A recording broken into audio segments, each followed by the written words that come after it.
all right? Like blaming Jerry Reese. Oh, Jerry Reese should be fired, and all of them kissing all of these folks, all right? These black folks who I say have blood on their hands for the firing of the Giants' only black general manager, Jerry Reese. All of them were kissing Eli Manning's butt, talking about how great Eli Manning is and how Jerry Reese should be fired. Because when the Giants were horrible, oh, Eli Manning, he can't take the blame. Oh, it can't be Eli's fault. Let's start with the general manager, please. Such nonsense. Don't even get me fired up. You know what I'm saying? I wasn't even trying to talk about that today. You know what I'm saying? But that's just where the conversation went because, you know, there is just so much, everything kind of, you know, connects and intertwines, folks. But the Giants, as I said, had never had an official starting black quarterback, okay? And I screamed about that for a long time because the team was horrible. And so while you're running out these stiffs for all these years, it'd be one thing if we were winning. If we were winning and the quarterback is white, hey, I became a diehard Giant fans with watching who is and does not get the credit that he deserves. But I grew up watching the best quarterback in Giant history. That's how I became a diehard Giants fan. And he's white. You know what I'm saying? Phil Simms. I love Phil Simms. Giants were winning with Phil Simms. Jeff Hostetler came in 1990 when Phil got hurt. We won with Haas, all right? I love Haas. He was one of the few, all right?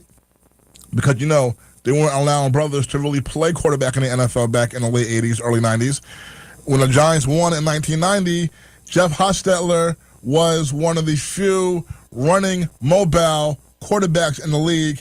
He came off the Giants bench, and when he came off the bench, I thought that the Giants season was over when Phil Simms got hurt, okay? And Jeff Hostetler came in, and he held it down. I have a caller. Let me see if I can get the caller on. Caller, are you with me? Hello? Hello. Yeah. What kind of show you doing? We're doing sports. We're doing sports, my friend. We're doing sports. Are you listening? Have you been listening to the show, or are you just calling in randomly? Well, I wanted a regular talk show. Okay, bye. All right, see, these people interrupted my show, man. So, anyway, making me lose my train of thought and all that, okay? So, the Giants, I screamed for years, had never had an official starting black quarterback, right? Okay, and so I said, I grew up watching, becoming a diehard Giants fan with white quarterbacks, great white quarterbacks, and they were winning. So there was no complaint. But then when you go all these years now, and okay, every NFL team has had a black quarterback. Okay, every NFL team, you're the only one, and we're losing every year. We can't win a game, and you're running out these quarterbacks who aren't black, you know, giving them all the chances in the world, and you're not even, you know, there's a lot of black. I mean, one reason why I always wanted the Giants to have a young, keyword, a young black quarterback is because they are very talented and good and mobile, can move, are not stiffs, okay? All right? They're dynamic. Anyway, then they got Daniel Jones, who was a fraud. A fraud, played the kind of style of the type of black quarterback that I wanted the Giants to get and still do for all these years. And they get Daniel Jones, who is a fraud of that. You know what I'm saying? Please. But, yeah. So now they finally get rid of Daniel Jones, who I said was a fraud of the kind of quarterback who has helped change the game of the NFL, who have come in and been outstanding. These mobile black quarterbacks, one of whom, and the one who the prototype of what I'm talking about is the guy who I wanted the Giants to sign when they finally woke up after 6 long losing years with Daniel Jones starting and finally decided and woke up, okay, we have to get rid of him. Justin Fields is someone who I wanted the Giants to get, and the Giants slept on him again for like the third or fourth time, and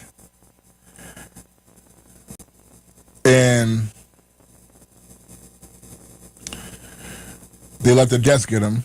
And the Giants, their quarterback is a man who, Justin Fields, played on the same team with last year, and the team who had both of them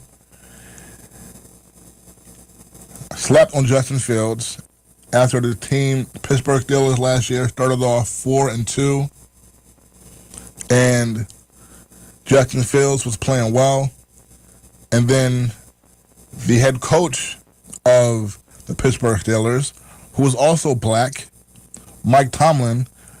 We all know Mike Tomlin, right? You all know Mike Tomlin. Mike Tomlin, it was his bright idea to switch at the quarterback position with the team with a 4-2 record and Justin Fields playing well. Russell Wilson was who Pittsburgh was going to have as a starting quarterback to begin with. But to begin the season, but he got hurt in training camp. So Pittsburgh signed both of them before last year.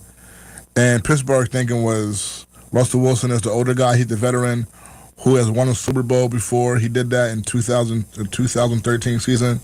Russell Wilson did. So the head coach, Mike Tomlin, okay, they were going to have Russell Wilson give him the first shot and then stash Justin Fields, call him quote unquote, you know how they love terming these young kids, he's the quarterback of the future.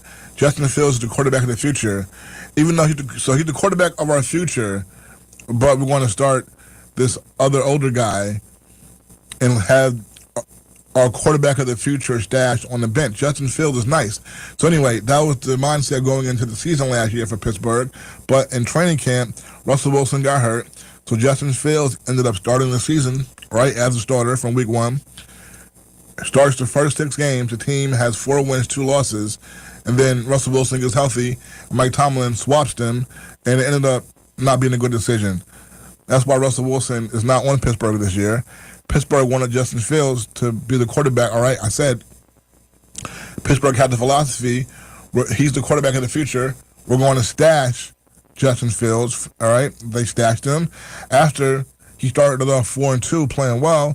So once the offseason came and Justin Fields was a free agent, Justin Fields left. Like, nah, Pittsburgh wanted him to be their starter this year. They saw Russell Wilson, couldn't get it done. And when Pittsburgh came to Justin, was like, okay, now it's your turn. Justin Fields was like, kiss my, you know what? Y'all dissed me. I'm out. And the Giants could have had him. Giants could have had him. And like I said, I'm a big fan of this kid. I think he's going to be the truth. Write it down, folks. I'm telling everyone who I can tell as loud as I can. Justin Fields is going to be a star for the New York Jets. He should be for the New York Giants, but the Giants slept on him. They slept, and they let the Jets get him. All right, Justin Fields is going to be a star for the Jets. The Giants, what do? They go and sign Russell Wilson. What a disaster, okay? What a disaster. Hey, I'm going to throw on another quick tune. I'll be back in 5. No jive.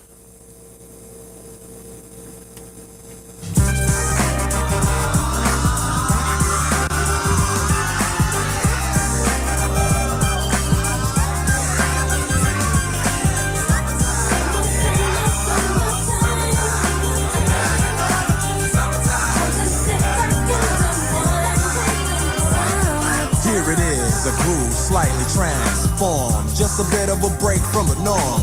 Just a little something to break the monotony of all that hardcore dance that has gotten to be a little bit out of control. It's cool to dance, but what about a groove that soothes and moves romance? Give me a soft, subtle mix. And if it ain't broke, then don't try to fix it. And think of the summers of the past. Adjust the bass and let the alpine blast. Pop in my CD and let me run around and put your car on cruise and lay back, cause it's summertime.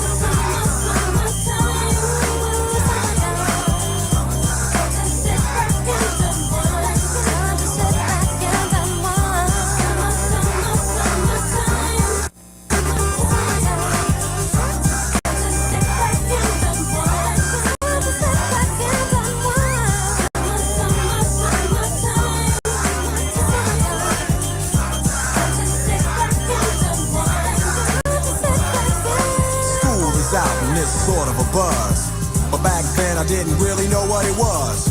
But now I see what happened is the way that people respond to summer madness. The weather is hot and girls are dressing less and checking out the fellas to tell them who's best. Riding around in your Jeep or your Benzos, or in your Nissan sitting on Lorenzo's. Back in Philly, we be out in the park. A place called the Plateau is where everybody go. Guys out hunting and girls doing likewise. Honking at the honey in front of you with the light eyes. She turn around to see what you beeping at. It's like the summer's a natural aphrodisiac. And with a pen and pad, I compose this rhyme to hip you and to get you equipped for the summertime.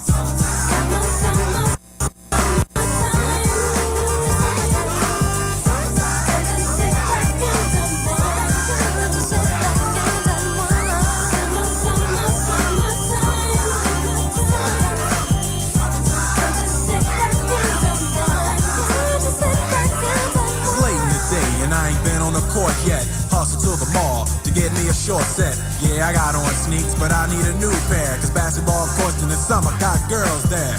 The temperature's about 88. Hop in the water plug, just for old time's sake. Break to your crib, change your clothes once more, cause you're invited to a barbecue to start at 4.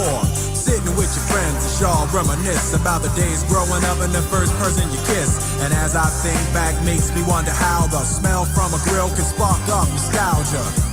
All the kids playing out front, little boys messing around with the girls playing double dutch. While the DJ spinning a tune as the old folks dance at your family reunion. Then 6 o'clock rolls around. You just finished wiping your car down. It's time to cruise, so you go to the summertime hangout. It looks like a car show. Everybody come looking real fine, fresh from the barbershop or fly from the beauty salon. Every moment frontin' and maxin', chillin' in the car, they spend all day waxin', leaning to the side, but you can't speed through 2 miles an hour, so everybody sees you. There's an air of love and of happiness, and this is the Fresh Prince's new definition of summer madness.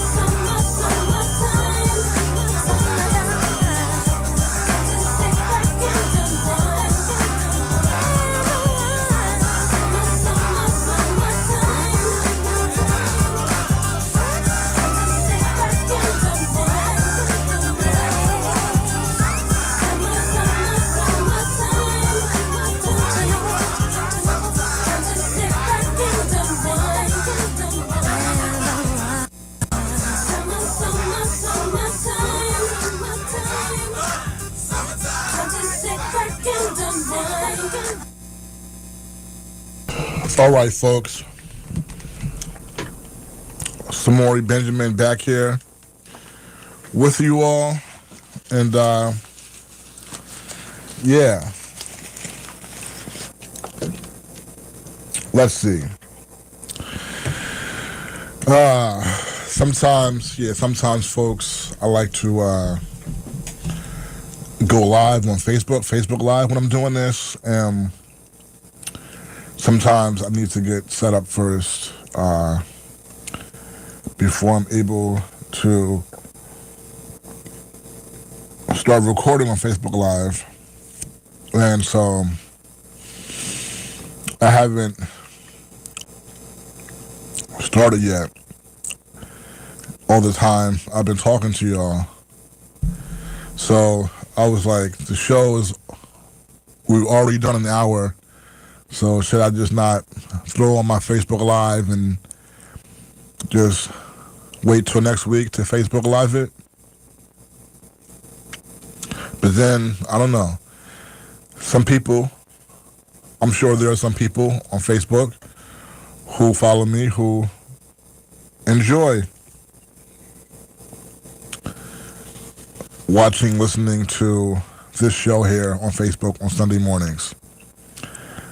So those people who do, those loyal listeners, because I know I listen to, there are radio people who I've been listening to darn near all my life, who I still listen to, and whenever they are on, whether it's the radio or podcast now, it's appointment listening to, okay, for me.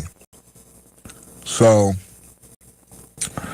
I'm not on the level, the height of those folks who I speak of as we reach 12 o'clock here at Whcr, New York City, from the home of the last New York City college basketball champion. Yeah, so I'm not on the level of those giants who I grew up listening to and still love. All right, the icons. But, maybe there's someone out there who looks forward to listening to this show on Sunday, and they can see it on Facebook. So even if it's just one person, maybe I should still give them the hour right now on Facebook Live. What do y'all think? But then I feel like I don't want people to get sick of me, because I do post a lot of my videos on Facebook from the ballpark. So maybe putting this on might be a little overkill. Maybe, I'm sure there are people out there who are sick of seeing my face. Probably more that are sick of seeing my face than who are like, you know what? I'm waiting for Samori to post this on Facebook. You know what I'm saying? So, you know what? I don't know. I'll think about it for another couple minutes, what I should do. But I appreciate y'all tuning in again today. All right. And don't forget, at 11, all right, I'm going to go over to WBAI, and you'll be able to hear some interviews over there, some good interviews that I did from the field. And you can also check that out at on YouTube, Samori Benjamin Presents. And if you do, please subscribe. As I look at my news feed and I see some poor soul, some gentleman was pushed onto the tracks last night or whatever. So be safe out there, folks. All right.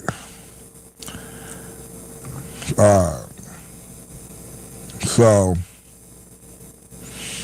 yeah.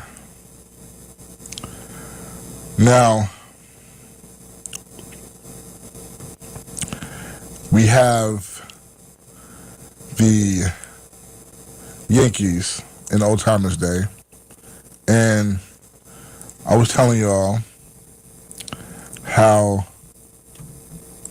Old Timers Day has been a really special thing. Okay. As the Facebook Live audience, they join us now, all right. But yeah, Old Timers Day, always a blessing to be able to just be so much in the mix of that and having that kind of access. An event that I look forward to every year.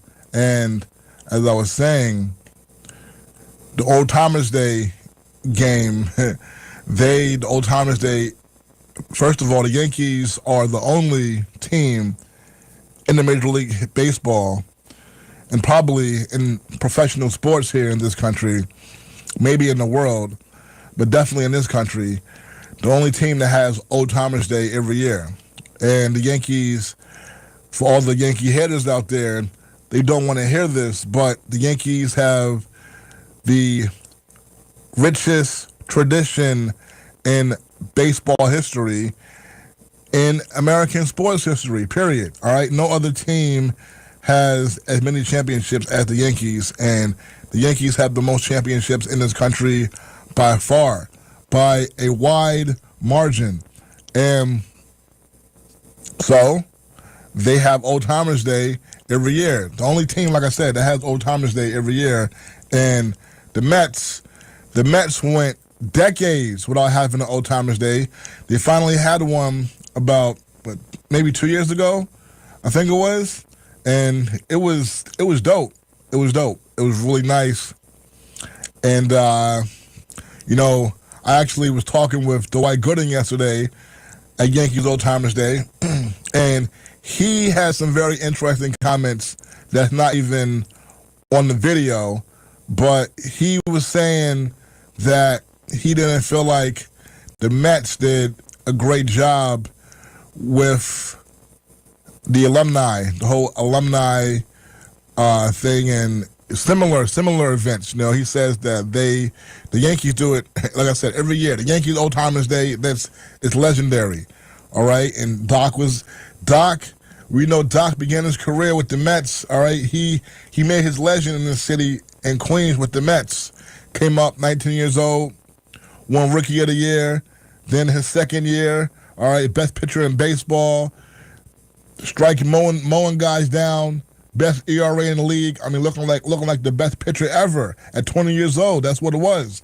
Then the next year, 86, Doc won the World Series with the Mets. And do you want to know something incredible that Doc Gooden told me yesterday, which is mind-blowing? It'll blow your mind right now. But he said he's never, ever been on the subway.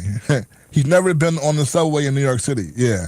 And you'll hear the rest of that in the interview that I post later. But yeah, that was wild. That's wild, right? It's crazy. But he feels like the Mets do a lousy job with similar events. And he said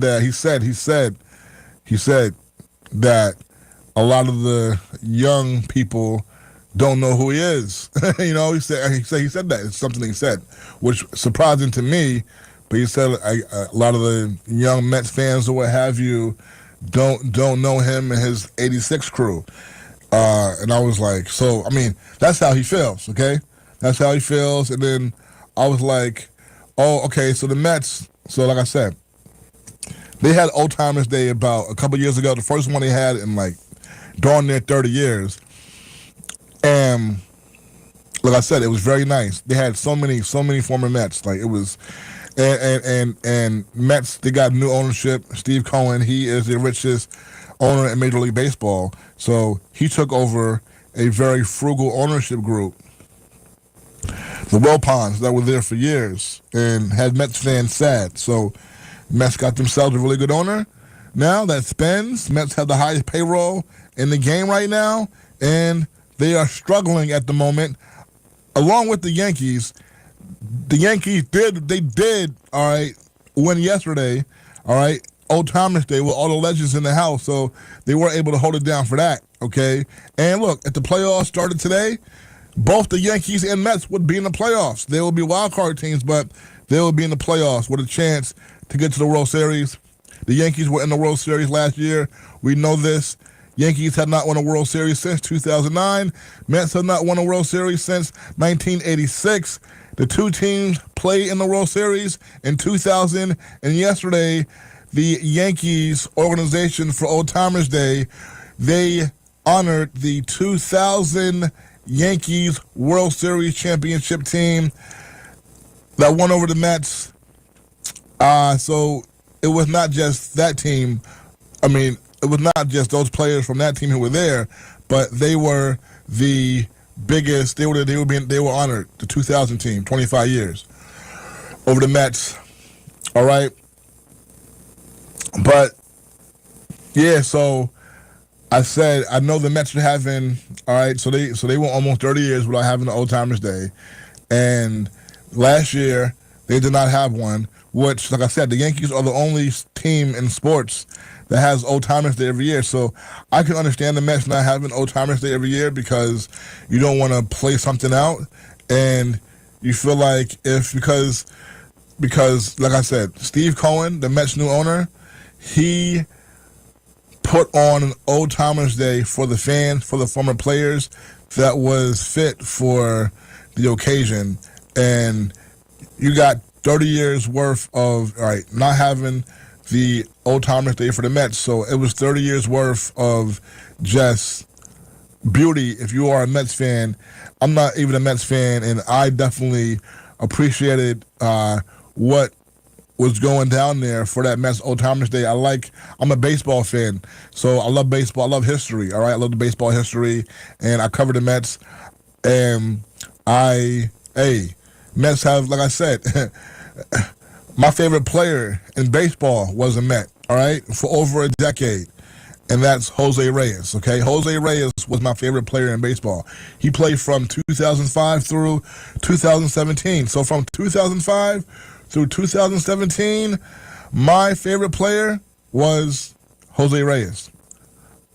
But, so, the Mets did not have it last year. Okay, I can understand that. You don't want to... Okay, if you don't have it every year and there's a little bit of a wait, then when you do have it, it's very special. It's very special. That's why it was so amazing when the Mets had it a couple years ago, because they had not had it in forever. So for all those former Met legends to come out there, it was special. It was very, very special. I really enjoyed being there and all that, and being able to report on that and all that. So I know, all right, last year, no old-timers thing. Now, this year, I know they're having some kind of old-timers day too, right? So I said to Doc, I was like, well, I know the Mets are having like an old-timers day game event in September this season. They're having another old-timers day event because, Doc was saying he didn't feel like the Mets did a good job with having similar events to what the Yankees have with Old Timers Day. And so I'm like, I said, 2 years ago they had one, and it was very nice. He was like, yeah, it was. And then I told him what I just told y'all, all right, I can understand them not wanting to have it every year. You don't want to play something out. And he was like, yeah, I agree. And so I was like, now this year I know they have an Old Timers Day too, right? He was like, yeah. He was like, but it's not involving any other 86 Mets. And I was like, word? And he was like, yeah. And he said that it's going to be a game, a Citi Field versus Shea Stadium game. So players who played at Citi Field and players who played at Shea Stadium. Even though, all right, well, Doc played at Shea, you know what I'm saying? But, I mean, I guess maybe it's only players who will be there are going to be players who can actually play in the game. Doc is not going to play in a game, so if that is a criteria, okay. But like, I don't want to see no former Mets at this Old Timers Day event in September who are not playing in the game, but they're there being honored. Because if that's the case, then you got to have Doc there. If Doc wants to be there, if he feels like he's not there, y'all don't show enough love, or y'all don't put the 86 Mets out there enough where he feels like young folks don't know who he is, then that's a problem. If so, like I said, if y'all only have former Mets who are playing in the game there, and Doc is not there because that's how y'all were doing it, and Doc can't play, okay, fine. But if it happens where there is Old Timers Day in September at Citi Field, and there's also some Mets there former Mets who are not playing in the game, but they're being honored, then come on, like, and Doc is not there. So we'll see how it goes down. And it's something that I didn't even think about. But Doc was talking about this yesterday. We were talking, and I was like, wow, he was really disappointed in how the Mets have run things. You know what I'm saying? And with the alumni and honoring them the way the Yankees honor their legends and their former players every year with Old Timers Day. So and Doc, it's amazing because he, like I said, made his legend in Queens with the Mets, and he ended up becoming a Yankee. All right, he ended up becoming a Yankee. All right, Doc, we know he ended up having his issues here in the city, big city, came up here 19 years old from Tampa Bay, Florida. All right, and he was the biggest star in this place. All right, because that's how talented he was of a pitcher, blowing away grown men in the best, toughest baseball league in the world. 19 years old, 20 years old, best pitcher in the game. In New York City doing this. What? So he ended up having his stumbles and all that social life, all that. All right, we know, and then they ended up with the Yankees. All right, a decade after winning the World Series with the Mets in '86, came to the Yankees in '96, threw a no-hitter. The only no-hitter in his career he threw as a Yankee, baby. Against a very, very talented Seattle Mariner team. Ken Griffey Jr., I got to interview Doc again, and we got to talk about that Mariner lineup that he faced because, Doc, let me tell you something about Dwight Gooden. He is a student of the game, and he can talk some baseball, all right? And you talk to someone like Doc Gooden, like, you learn about the game. And that Seattle Mariner team that he threw a no-hitter against, as a Yankee, all right, Ken Griffey Jr. was in that lineup, all right? Alex Rodriguez, all right, who had, 36 home runners that year as a rookie? What? Jay Buhner? Crazy. So, yeah, but the Old Timers Day, it's a day that I look forward to have for a long time. And I'm going to tell y'all, when I first started covering Yankee Old Timers Day, this was probably like, I can remember, all right, this is over a decade ago, but I can remember, and I forget what year it was, probably like the early teens, but I know 2 separate years, I was in the dugout during the Old Timers Day game, chilling with the former Yankees, interviewing them, okay? I look back at it now, I'm like, wow, how was that even able to happen, But nobody told me I had to leave, so I just stayed in there, and amazing. And so when the game is going on, we're allowed to be out there with the players before the game starts, like how for a regular game. Before the game starts, before a regular game, as media reporters, fortunate enough to be out there, we're allowed to be out there up until the game starts. So before the game, with the players. That's how it is. We're all together. And so that's what it is with Old Timers Day when they have the game. So it was always amazing being out there for Old Timers Day, all right? I've met and interviewed so many former Yankees over the years, so many. Cecil Fielder.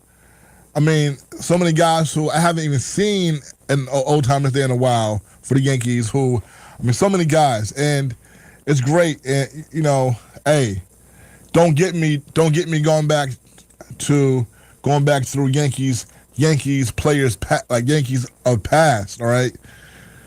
But because there's a lot of former Yankees who you see, and then you think, like, wow, there's a lot of guys who you haven't even seen there and who should be there. And for a while, it seemed like a lot of the same guys were there every year. It seemed like, for a while, I started to feel like a lot of the same guys were there every year. And I was like, they should invite new guys and not have the same guys every year, And then they stopped having the game and all this stuff. And then they brought the game back yesterday for the first time. And there were some Yankees there who aren't there necessarily every year, could look. In the early teens, like I said, there were 2 games where I was in the dugout with guys, interviewing them, chilling during the games. And so, Al Downing, the first black pitcher in Yankee history, he's someone who I interviewed him, did a story about him, amazing. He's someone who would be there every year. He wasn't there this year, but he's somebody who was there every year for a long time. And Homer Bush, all right? Y'all know Homer Bush. Homer Bush, played little small parts for the 98 Yankees when they won the World Series in 98. He also played with them. He debuted in 97, and he's a black ball player. Not a lot of black ball players, and I wish I could have interviewed him yesterday. I really do. I've interviewed him before, but it would have been great to get him on video. Really would have, but I wasn't able to get to him. But like I said, I got Doc and Mickey Rivers together, so that was special. But Homer Bush, he is there every year, and he played like a little bit role with the team in 97, 98 when he had that incredible season and won 125 games from start to end of the World Series. No other team has won that many games in baseball history. He played a little role with that team, and then came back. He got traded along with David Wells to Toronto for Roger Clemens, who I saw yesterday, and it was Roger Clemens' first time back at Yankee Stadium for Old Timers Day. And I told him, I was like, listen, I grew up, there was no bigger Yankee fan than me growing up, period, nobody.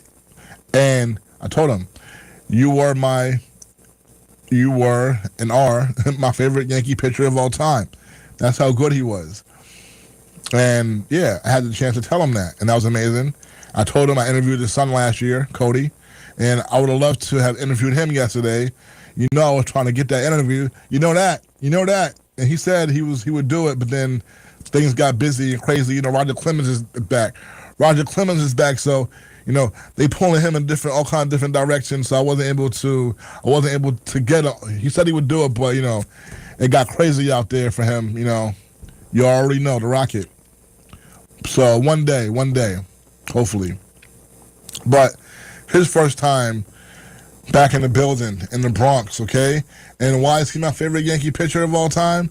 Well, he was somebody who, first of all, when you're a fan of a team and your team trades for a big-time player, you're hyped. That's what you want as a fan. You want your team to trade for a superstar, okay? Like how when Giancarlo Stanton, when the Yankees traded for him after the 2017 baseball season, and he won the MVP of the National League, he hit 59 home runs. And at that point, the only people who were not linked to steroids who had hit more home runs in a career were Babe Ruth, 61, and Babe Ruth, 60, and Roger Maris, 61. That was it, all right? That was it. And Stanton hit 59, all right? And the Yankees, after that season, after that 2017 season, they traded for Giancarlo Stanton. And that was after Aaron Judge's rookie year, where Aaron Judge hit 52 home runs. So the Yankees were pairing Judge and Big G. Yo, I was elated through the roof, all right? And Giancarlo, he gets slighted a lot here in New York by the public, all right? And some of that has just been because he has had injury issues, but he's also been a star. Hit the ball as hard as any ball player in the history of life, all right? And he is on his way to the Hall of Fame. I don't want to jinx him, but he is close to hitting 500 career home runs. And when you look at him right now, he is still as lethal, as strong, as ferocious, as bad of a man as he has ever been, Big G, Giancarlo Stanton. So he is my favorite Yankee, all right, because he's a beast, and he gets slighted, and people crap on him so much and do not give him the credit that he deserves. And like I said, I was excited when they first got him. I'm still excited to see him. I believe in him. Big G, my favorite Yankee currently, right? Aaron Judge is the man, obviously, great guy, no better guy, superstar combo than that man right there. The best Yankee, obviously, but my favorite Yankee, I just told y'all why, Big G.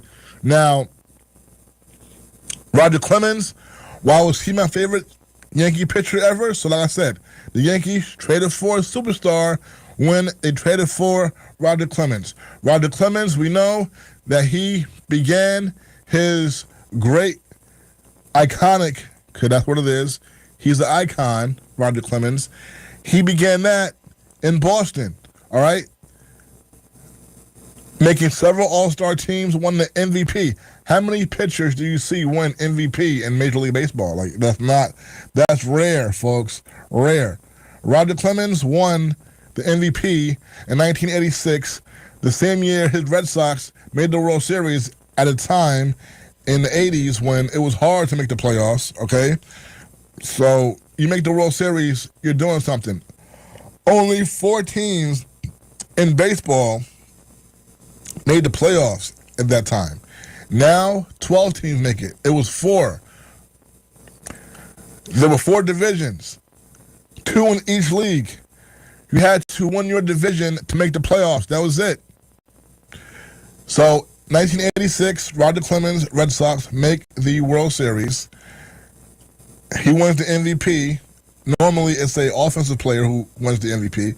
They have a pitcher is basically the equivalent to the equivalent. What would be the equivalent to for pitchers, a pitcher's MVP, which they call the Cy Young Award. Okay, and you can win both, the Cy Young and the MVP. If you're that great, that's rare. But Roger Clemens won both that year, and made the World Series with the Red Sox against the Mets. We all know how that went down. The Mets beat the Red Sox in 7 games. And then Roger Clemens fell off some. Boston let him go. He went to Toronto Blue Jays. They signed Roger Clemens. And Roger Clemens ended up pitching like a all-time great again in Toronto. And then the Yankees ended up trading for him. And this was after the 1998 season when the Yankees won that historic 125 games from beginning to end. And so the Yankees were already, all-time great, and they traded David Wells, who had thrown a no-hitter, thrown a perfect game for the Yankees in 98, and was very good for the Yankees. They traded him to Toronto, where he had been previously early in his career and won a World Series in the early 90s. They traded David Wells and Homer Bush for Roger Clemens. And Roger Clemens, his first year with the Yankees, 99, he was not good, but the Yankees won the World Series anyway. They swept the Atlanta Braves. And so Yankee fans weren't feeling him so I was excited to get him, but he was not good at all his first year, 99. But like I said, they still won the World Series. But it was disappointing seeing him because I was excited. I was like, "Oh, we got Roger Clemens, we got a beast." He had won the Cy Young, I believe, the year the Yankees got him. He had won the Cy Young in '98, and if he did not win it, he was one of the best pitchers in the league. But I believe he won the Cy Young probably in '98. But he was Roger Clemens again in Toronto. But his first year with the Yankees was not that good. They still won. Then 2000, he started that season off not pitching that good again, was very mediocre, and then he got hurt in the middle of 2000. And then he came back. And when he came back, he was Roger Clemens again, baby. He was vintage Roger Clemens, and he remained that way throughout his Yankee tenure from that point, all right? This is mid-2000. That's the year the Yankees played the New York Mets in the World Series and beat them. And like I said yesterday, one of the things the Yankees did during Old Timers Day yesterday was they honored that 2000 Yankees World Series winning team over the Mets. And Roger Clemens, from the middle of that 2000 season, was dominant, all right? The American League Championship Series against Seattle and Alex Rodriguez. Remember how he brushed Alex Rodriguez back with the high end pitch in Seattle? A-Rod wanted no part of Roger Clemens. Roger Clemens was not playing with you on the mound, all right? Everybody, all right, was intimidated of Roger Clemens, okay? Built like a linebacker. Threw 100, built like a linebacker. Nasty Texas attitude, mentality, all right, on the field, all right, baseball game, please, he's out there to win, all right, a war. What you talking about? So Roger Clemens was Roger Clemens again, a year and a half into his tenure, dominant. It was fun watching him pitch, it really was. Faced the Mets, we know how he hit Mike Piazza in the head early in the year, and there was all this drama with Piazza and Clemens, and then the World Series came. First at bat, Clemens threw his hard stuff. Piazza swung, broke his bat. The bat shattered. The meat of the bat flew to Roger. Roger Clemens picked it up and threw it at Piazza. Crazy. That's what it was. Do y'all think? How many of y'all think that the Mets players from that 2000 Mets team, that World Series team against the Yankees Subway Series, how many of y'all think some of Piazza's teammates privately think he should have charged him out at Roger Clemens? What do y'all think? Because even if Piazza got ejected, so would Clemens. And Clemens had a really good game that day, all right? But we'll never know, Mets fans, will we?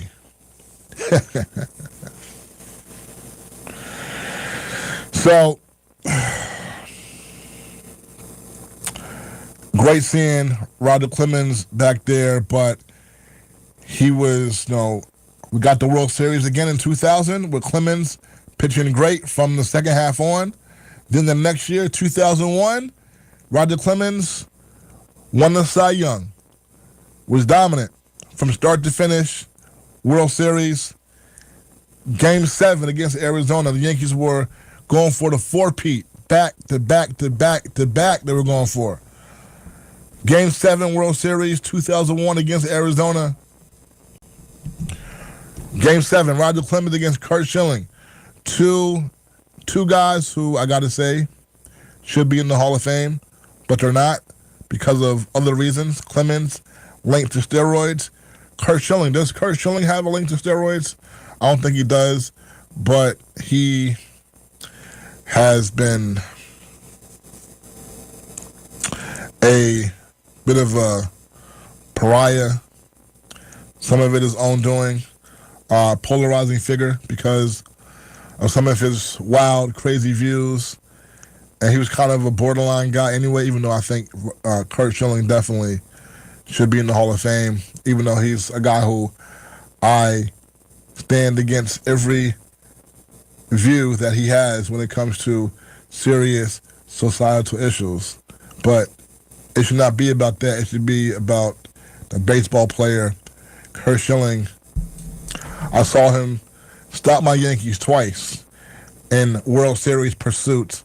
One of them was 2001 when they were going for 4 straight World Series wins. And Roger Clemens locked up against Curt Schilling in Game 7. And in the 8th inning, Roger Clemens had a 2-1 lead over Curt in Arizona. It was 1-1. And then in the 8th, who stepped up to the plate? Another guy yesterday who was at Old Thomas Day for the first time. Somebody who I wish I could have interviewed. I was not able to get a chance to interview this guy. Hopefully next year or sometime in the near future I will. But who stepped to the plate? Bottom of the 8th, Game 7, 2001 for the Yankees. Game tied up 1-1 and hit a solo home run off Curt Schilling. A guy who, low-key, should be a Hall of Fame candidate, but Alfonso Soriano. All right, Alfonso Soriano. His rookie year. That was his rookie year, folks. The next 2 years, he darn near went 40-40, just missed out. But then, in 2006, in Washington, because remember, the great Alfonso Soriano, who, by the way, folks, Alfonso Soriano, we all know how left-handed hitters have beautiful swings, right? Ken Griffey Jr., Robinson Cano, Clay Bellinger on the Yankees now. I mean, Barry's a left-handed swinger. We know there's so many beautiful left-handed strokes, right? You don't really hear people say about righties, oh, he's got a beautiful swing. But I'll tell you, the most beautiful right-handed swing I've seen is Alfonso Soriano, all right? When he hits a home run, it is a thing of beauty because he's not that big, all right? He's like a kind of a small guy, but a 40-a-year home run hitter. 40 home run a year hitter, all right? That's what Sori was. 40-40 guy. Look him up. One of only 4 to do it, all right? Well, Shohei has made it 5. Shohei with the bigger bases was like, what, 50-50? But like I said, they made the bases bigger. They changed the rules a little bit to make it easier to steal bases, so Shohei got the 50-50 after that. He didn't do it before that. But Sori, him, A-Rod, Barry, and Canseco, that was it. The only 40-40 guys in MLB history, all right? And Sori, like I said, remember, he was traded for A-Rod, all right? I mean, that's how he left the Yankees. He was traded for A-Rod. And in 2006 in Washington, he ended up making being a 40-40 guy. After almost doing it, like I said, in 02 and 03 with the Yankees, and after 03, got traded for A-Rod, but Sori, and he was doing it at second base. And the great Frank Robinson ended up moving Soriano from second base to the outfield when Soriano was with Washington, managed under Frank Robinson. Had Soriano remained at second base, he would be in the Hall of Fame because he has Hall of Fame numbers, no doubt about it, at second base. All right, over 400 home runs for a second baseman. What? Hall of Fame. But, and if he would have played, he would have had a couple more years of playing the way he played, he would have been in the Hall of Fame, you know? He definitely would have been. But Soriano, would have been in the Hall of Fame even though he got put to the outfield. But to me, yeah, so unfortunate because with the Yankees, he was, like I said, darn near 40-40 guy at second base. And that's a Hall of Famer, okay? But the most beautiful righty swing you will ever see, Soriano. Beautiful. I love watching it. Because it's like he flicks the bat through the zone, you know? And I believe Soriano used a heavy bat too. But he kind of just flicks the bat, and he's like a small dude, but it goes flying. He goes flying, and he's very smooth very smooth, Soriano. The most beautiful right-handed swing I've ever seen. I love it. And yeah, I wish I could have told him that yesterday, but next time. All right. So, but shout out to Jesse Barfield, a Yankee who I grew up watching, and he's somebody who I've seen a lot at Old Timers Day over the years. I saw him on the list, but I didn't see him yesterday. I'm not sure if he was out there. They said he was, but I didn't see him. David Justice. Remember David Justice, folks? The great Atlanta Braves outfielder. That's where he began his career. Well, he was on that 2000 Yankee championship team, and he was supposed to be there. They were saying he was going to be there, but I didn't see him. I'm not sure if he was there or not. I might have missed him.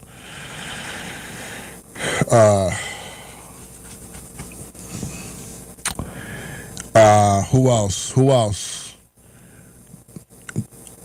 Goose Gossett. I have not seen him in a while, but he used to come, but he had a falling out with the organization, as did Reggie Jackson, who I saw a lot at Old Timers Day, a while ago, but had not seen him in a while because he also had a falling out with the Yankee organization that surrounded A-Rod, because when A-Rod hit his 600th career home run,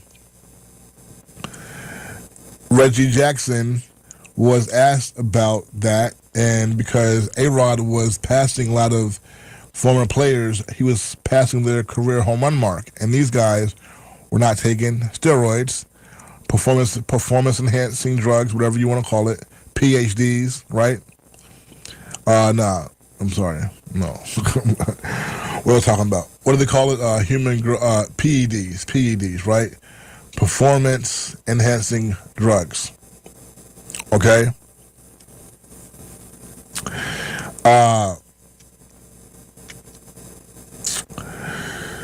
So Reggie was asked how he felt about A-Rod surpassing his home run total and other guys who played in his era who were not on steroids, because A-Rod had already been busted for taking steroids leading up to his 600th career home run. All right, and that had been a few years back, so he had tried to move beyond that and all that. You know, the Yankees ended up winning the World Series after he got out and all this. So okay, but now he has 600 career home runs, and A-Rod at this time is in the good graces of the Yankees at that time. And Reggie was honest and was like, he was on the juice. He basically said he was on the juice, so it's not as great as what my feat was and others like me. No. And that ruffled a lot of feathers, and Reggie's relationship with the team soured, right? I mean, his guy George passed in 2010, so so don't see Reggie around as much anymore. And it's crazy because, all right, A-Rod eventually ended up falling out with the Yankees. You know what I'm saying? So Reggie fell out with the Yankees over A-Rod, comments he made about A-Rod, and then a few years later, the Yankees were going to war with A-Rod themselves, and they have, the two sides that pack things up and all that. And A-Rod is a very smart baseball guy. I like listening to him give his analysis. And shout out to Bo Porter, one of the coaches, the third base coach with the Anaheim Angels. And he played a little bit in the late 90s, early 2000s, played with A-Rod with Texas. I interviewed him a couple of weeks ago, and Bo Porter said, I asked him, most talented player he ever played with. He said A-Rod, and he said that A-Rod's work ethic was just unreal, Bo Porter gave A-Rod that respect. But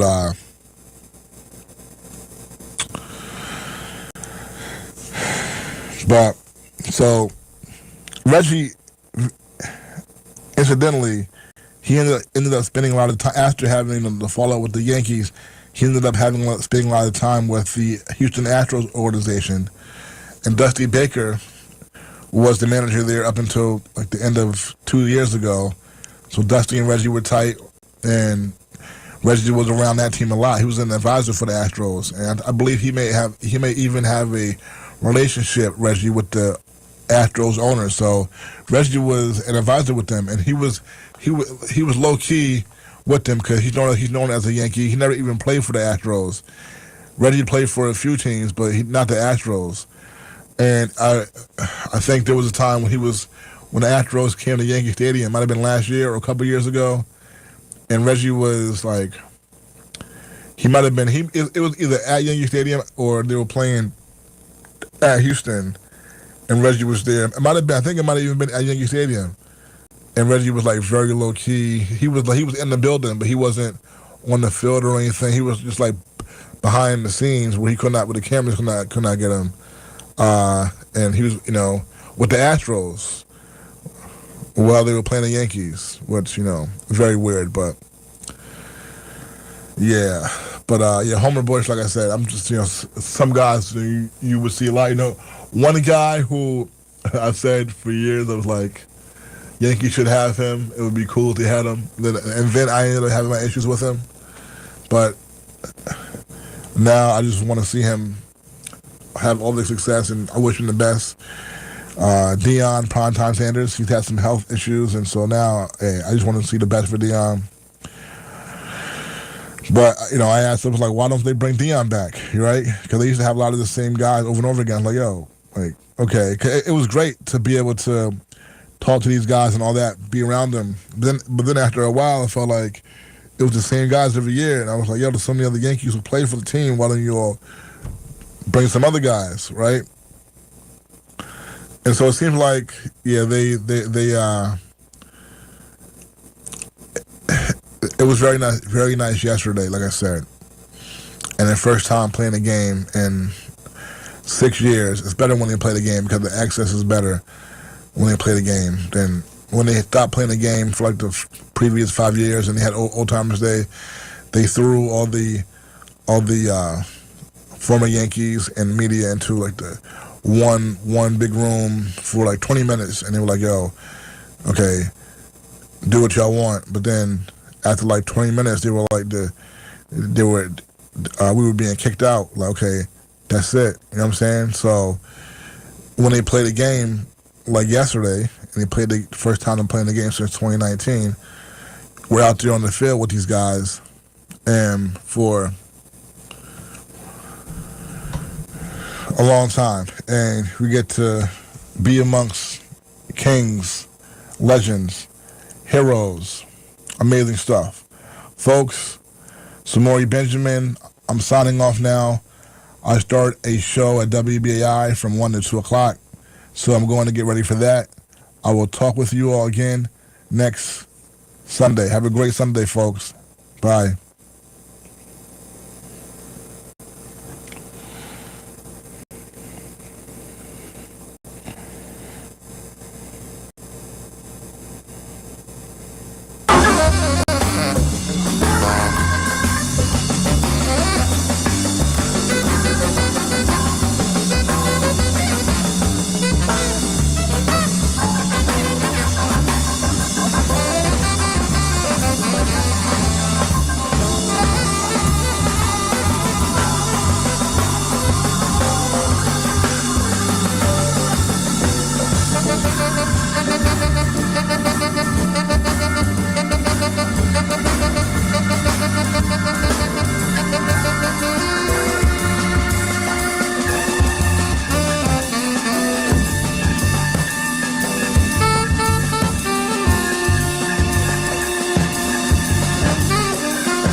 it out and move on.